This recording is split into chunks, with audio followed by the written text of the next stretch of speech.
Welcome to this session. In the last session, you created a list of the needs of the vital few customers. This list of needs is input for the next step in quality planning. Note that customer needs may be stated in any of several dialects: the customer's, yours, or a dialect common to both. To understand customer needs, you must understand the dialect used by the customer. If the customer's dialect differs from yours, you must translate, either into your own dialect or to a common dialect. The necessity to translate applies to both internal and external customers. In this session, you will examine the causes of the dialect problem and learn ways to translate customers' needs from their dialect to yours. Let's look at a classic American example of a dialect problem in need of translation.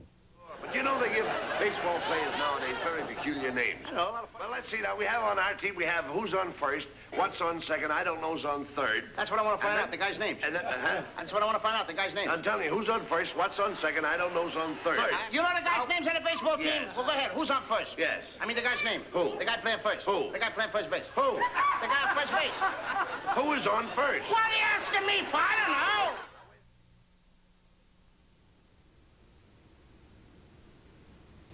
As you begin to evaluate customer needs, you must be alert for potential causes of misunderstanding. One cause of misunderstanding customer needs is vague terminology. A familiar example of vague terminology is the situation faced by physicians when examining patients. Diagnosis of ailments requires understanding of the symptoms. In some cases, the diagnostic instruments provide extensive and even conclusive information as to the nature of the ailments. In other cases, some essential information must come from the patient. The patient must describe, in words, phenomena which may be new in his experience and for which words seem vague and hopelessly inadequate. When a patient says, "I don't feel good," or "my stomach hurts," the physician is faced with translating these vague words into precise knowledge of what is going on.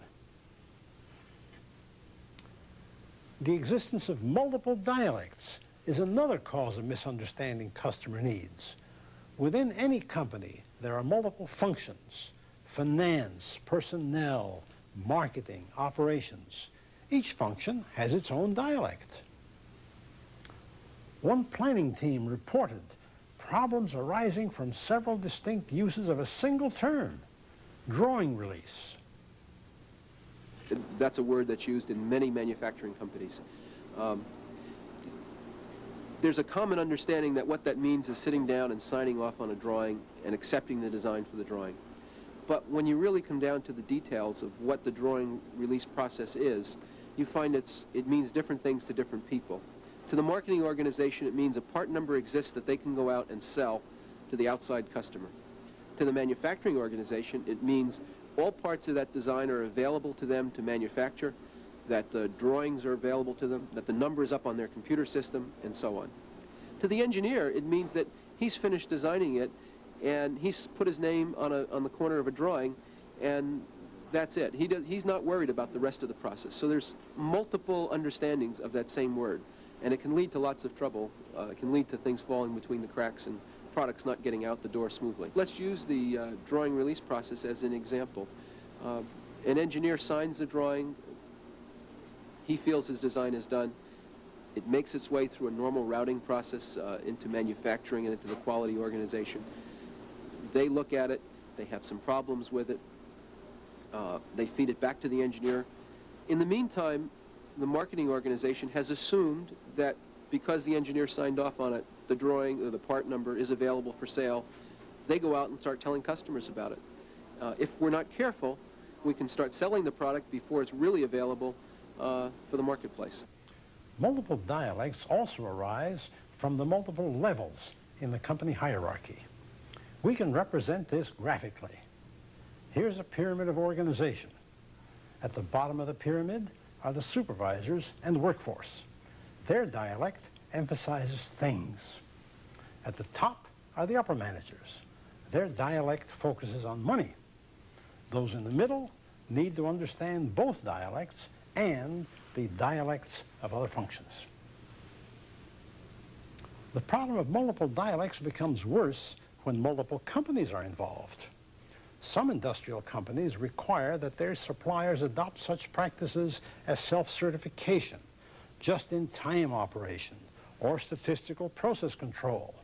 Such terms have widely different meanings in various companies.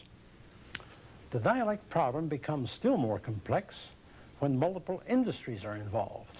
It is quite common for industries to evolve, standardize, and perpetuate a unique dialect. Members of the industry become comfortable with that dialect. It was created to help them communicate with each other. But that dialect may be unfamiliar to outsiders. In the late 1980s, Wang Laboratories, a manufacturer of office automation systems, focused on the unique dialect of their industry in a television advertising campaign. We're doing a demo down at the EBC for a guy. Data processing, voice, graphics, heavy processing, and real programming. The last thing is integration. We take a DAC workstation, and via Wang PBX, it's talking to his own IBM mainframe through RVS. There are numerous ways for you to translate customer needs from one dialect to another. Among the most usual are creating a glossary, providing samples, establishing a special organization to translate, and publishing standards. Creating a glossary requires that all the members of your team agree on the precise meanings of key terms and then publish the agreements. The publication takes the form of a list of terms and their definitions. The publication may be embellished by other forms of communication, sketches, photographs, videotapes. An example of the glossary is contained in your action guide. A glossary doesn't evolve as a byproduct of day-to-day communication. Instead, your team must create the glossary as you carry out your planning project. Creating a glossary is inherently multi-departmental. Some terms are used in different ways by different departments: the business operations people, the marketing people, the designers and external customers and suppliers, the manufacturing people. All may have different meanings for the same terms. To create a glossary, your team might designate a member to make the rounds, secure input, and summarize it for team review. This approach can reduce the time spent in meetings while still securing the essential benefits of the team approach. Another remedy for the multiple dialect problem is to use samples. Samples make use of human senses beyond those associated with word images. In many cases, samples provide better communication than is possible through words. Samples take such forms as textile swatches, color chips, audio cassettes. They serve as specifications for appearance of textiles, color of paint, noise of room air conditioners.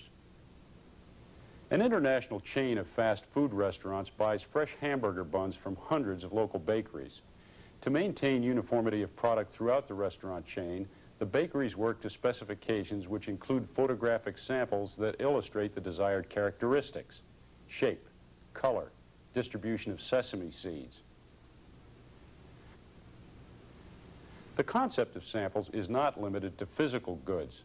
Some service companies use video recordings to demonstrate samples of the elements of good service: thoughtfulness, courtesy. As with the glossary, creating samples normally requires specific projects tackled by multi-departmental teams. In creating a sample which is to become a standard, the project may require an industry team or even a multi-industry team. Sometimes you must address the dialect problem by assigning the translation task to a department. The order processing department receives orders from clients. Some elements of these orders are in the client's dialect. Order processing translates these elements into the supplier's dialect, product code numbers, the supplier's acronyms, and so on. This translation is a key factor in the quality of the service the company will provide. Errors in this translation will cause unhappy customers who receive the wrong color, the wrong size, or even something they didn't order. Such a case happened within our own ranks. Let's let Dr. Juran tell the story. As I concluded a consulting assignment with a European electronics manufacturer, my host presented me with a catalog of the company's record albums. He invited me to select a few records and send my list of selections to him. Loving classical music, as I do, I submitted the order with relish. Not wishing to overdo a good thing, I selected 8 items. My order looked like this. Page 12, catalog number B2508. Page 38, catalog number E4501, and so on. Several weeks later, an imposing crate arrived at JFK Airport. It contained over 100 record albums. The company's order processing department had been bypassed. Someone had mistranslated my dialect into theirs. 12 copies of catalog number B2508, 38 copies of catalog number E4501. As industries mature, they publish standards for the mutual benefit of customers and suppliers. This standardization extends to dialect, products, and processes. In the case of physical goods, standardization of dialects is very widely used. Without it, a technological society would be a Tower of Babel. One of our studio light bulbs burned out. The dead bulb is marked 120 volts, 1,000 watts, EGT. With information in this standardized dialect, I easily found the correct replacement.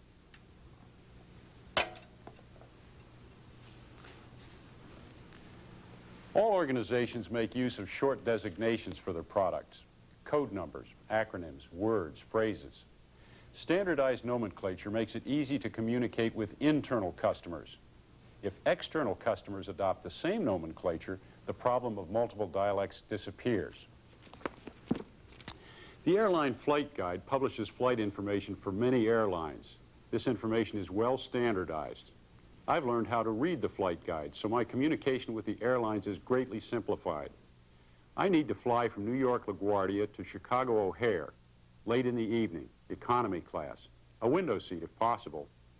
So I'll request Flight 87, Class Y, Seat 8A. I've translated my needs into the dialect of the airline. A critical issue is the translation of managerial products. These include policies, objectives, plans. At a large division of an automobile company, the general manager and the line managers reporting to him met to discuss the implementation of a new division-wide quality effort. They thought they had reached an oral agreement, but there were serious differences in the perceptions of the managers as to what they'd agreed on. These differences were then amplified during transmission to lower levels, with much resulting confusion. The general manager then reduced the translation problems by recording a division-wide message on videotape. The line managers then used the videotape in carrying the message to the lower levels. For the most part, the customers for managerial products are internal, across all functions and all levels. The suppliers who formulate policies and plans must reach a meeting of the minds among themselves. They must then translate this agreement into the language of their customers, subordinates, colleagues, or whomever. They should also secure enough feedback from those customers to assure that the translation has been successful. Translation for managerial products is done using the same methods we have discussed, namely, creating a glossary, providing samples, establishing a special organization to translate, and publishing standards. Let's now turn to the product design spreadsheet. When a customer need is translated into supplier dialect, it can be entered into the translation column of the spreadsheet. Look again at the automobile heating system example.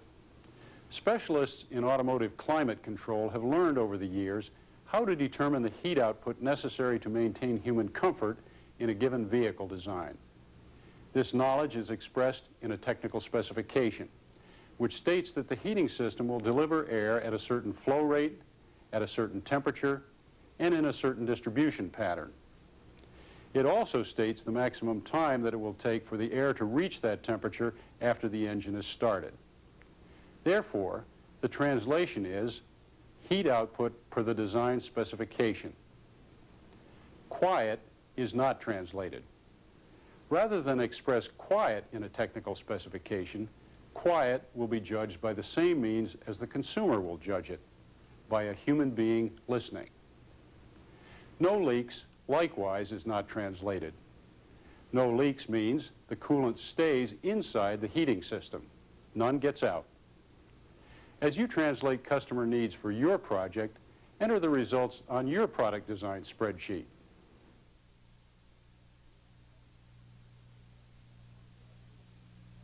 Customer needs expressed in customers' dialect are often unclear due to vague terminology and the fact that different dialects are in use.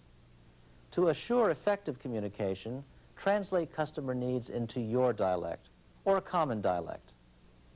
The need for translation extends to internal customers as well as external customers.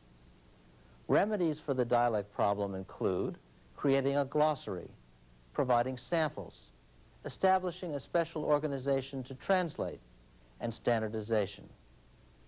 Record all translations on the product planning spreadsheet. After you have translated customer needs into your dialect, you will have to find a way to express those needs in quantitative terms. That is the subject of our next session, Establish Units of Measure. I'll see you then.